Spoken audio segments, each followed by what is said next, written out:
I have a lot more to put on here, so I rearranged the tools here a bit, and let's get started. Check this out. The Deluxe All Power Piston Groove Cleaner.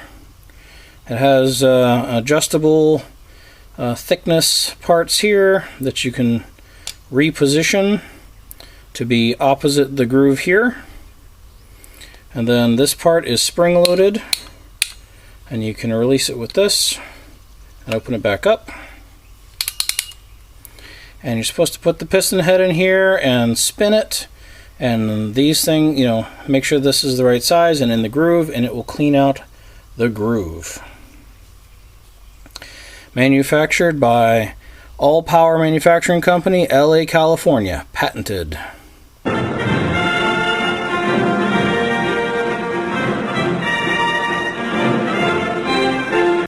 Pretty cool item. Never saw a piston groove cleaner before, so that seemed like a cool find. Picked up this crate tool. Has a different end there, and a nice wide flat end there. No name on it. Painted black. I don't know, might not be old, but I think I could use it. Another construction speed square. This one's aluminum. This is a Swanson, and I believe that's the same brand I have for a really big one. This is the 6-inch. I think I have a 12-inch. Pretty corroded back here. We'll see if I get to clean that up someday. Otherwise, I might just use it the way it is, because this side looks great, and that's probably the side I'm actually going to use. Have a die handle. It doesn't look like anything super awesome, but I do like when it has the thing to center. Needs cleaned up so it can move, but you can rotate this, and then these little jaws open and close so that you can be centered on something that you're threading, and pretty cool. I also like the style of the handles. They get a little thicker on the outside, so nice find, I think. And here we have a battery cable clamp tool. The old style clamps that would clamp onto a big terminal on the top of a battery. If they're a little too tight, you can put this in and squeeze it to spread it apart, so you can put it on the battery terminal. And I don't see a name on it anywhere, but it does say made in USA inside the handle. Oh, wait a second. I think that says KD and a number for it. So camera could probably see that better than my eyes. Next up, a fixer-upper ratchet. The lever to change it is broken. It does not spin, so it's probably rusted up. And it is a Westcraft, USA made. Not a brand I recognize, but hopefully I can get it apart and fix it up. I like the handle. Knurling's pretty good, and it's a little beefy, so be a good fixer-upper. Got a snap-on line wrench. Can't go wrong with snap-on, right? Especially line wrenches. Got a small pair of vice grips. They are DeWitt, Nebraska, so they should be a good one to clean up. The spring is intact. Everything is actually functional. It just needs a good cleanup. I know what you're thinking. Doesn't this belong in the garlic video? Well, at this tool sale / estate sale, I spotted this Xylus, made in Switzerland. And, it's cool finding things made in other countries. Now, granted, this isn't our kind of tool we usually like to find, but I'd say it's the first thing I have made in Switzerland. And looky there. Oh, a 10mm. It's a no-name, but as often as my son is losing all the 10mm things, I asked the guy, if it was okay if I found any 10mm things, if I could take them. And he said he didn't think there'd be any, but if I found any, I could take them. So, I started putting them in the pile. A decent looking condition needle nose. They look like their Channel Lock brand. Yep. Channel Lock. A socket. A big socket. I can't read it. Hang on. Alright. It is a 15/16 Craftsman. And, I don't know, just old style. I like it when it has the knurling in there. Alright, a couple wrenches. This little guy says diesel. And on the other side, 1978, which makes it only 2 years younger than me. Yamaha, 14 and 17. I had Yamahas growing up, so that one came home with me. Alright, it's a Billings Vitaloy. Vitaloy? Never heard of that one. Made in USA. M1025. And it's a 1932 on one side and a 1/2 inch on the other. This next wrench is kind of a cheap looking wrench. It's 9/16 and 1/2, but it's Upland Forge. Something I'd never heard of before, so when you find something you've never seen, that's when you got to pick it up. I found a Bluegrass channel lock. Big Vic says Bluegrass is a good brand. It definitely needs some love, but I'm the one who could give it, so we'll fix it up. Alright, a pin punch. Pretty sorry looking, but it's not bent, so I'll clean it up, grind it down, put it in service. Nice brass air chuck. My son is always taking the one out of my shop, so it's time to get another one. Next up is another worse for wear channel lock needle nose. Could use some new grippy rubber, but otherwise would be a good cleanup. A random cutting torch tip. I don't know if it'll even fit the torch I have, but you don't know until you check it out. Got a chuck key. Got what appears to be a no-name lineman's plier, but with substantial embossment on the handle. It's pretty dirty and grimy.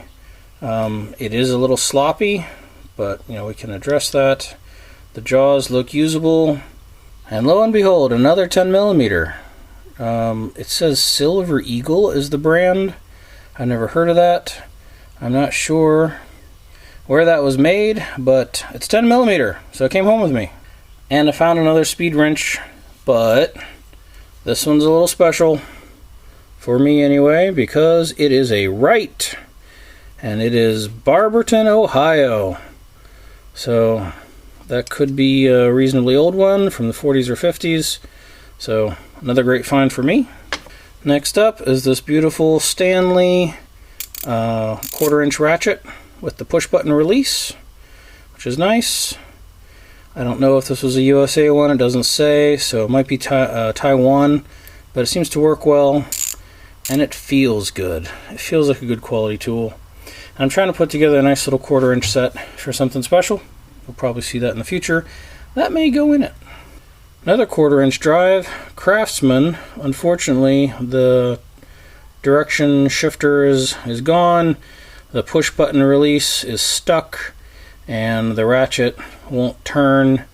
It's USA made, so hopefully when I get the snap ring out and see what's inside, it'll be worth fixing up. And another 10mm, alloy steel 10mm Husky brand. So there again, another 10mm. Found a Hurst shifter top with the brass insert, and it's looks like it's a variable insert, so you can change it to fit different shifters. So that was cool. Found a Craftsman 8-inch crescent type wrench, adjustable wrench. Seems to be pretty tight. Looks like it just needs a good cleanup, and that'll make a fine tool. And another 10mm Task Force brand. This place was a honey hole for 10mm. Found an air pressure gauge. Any possible uses for that? Got a new in box made for General Motors, made in USA. Brand new bearing, still wrapped in the wax paper. Hopefully I'll find a use for that. Hitch pin, a sharpening stone, at least I think it's a sharpening stone, but look at the profile. It's very oval shaped, so pretty cool. Another compression tester that the gauge is so filthy it really needs cleaned, but I'm not sure if this one works either, but if 1 out of 2 works, then huzzah. Another 10mm Master Mechanic. Another old vice grip, small size. It's missing the spring, it's a little loose. I'll try to tighten it up. Homemade shop hammer. Looks like they used a breaker bar handle or something. They put it up through this hammer head and welded it at that end and welded it at this end. It's heavy. Whole thing is heavy. So, you know, I could beat on some stuff with that. Next up is this unusual looking and therefore I think very old snap-on universal joint. It's like this segment, which should separate, is 2 female square ends, and this is like 2 male square ends. If you put them together, then it works like a normal universal joint with sort of a long link in the middle. But you could separate them, but if you did, I'm not quite sure how you would use either one. But they are snap-on, and it does have a patent number. So I don't know if you guys will be able to read that very well, but I'll look it up.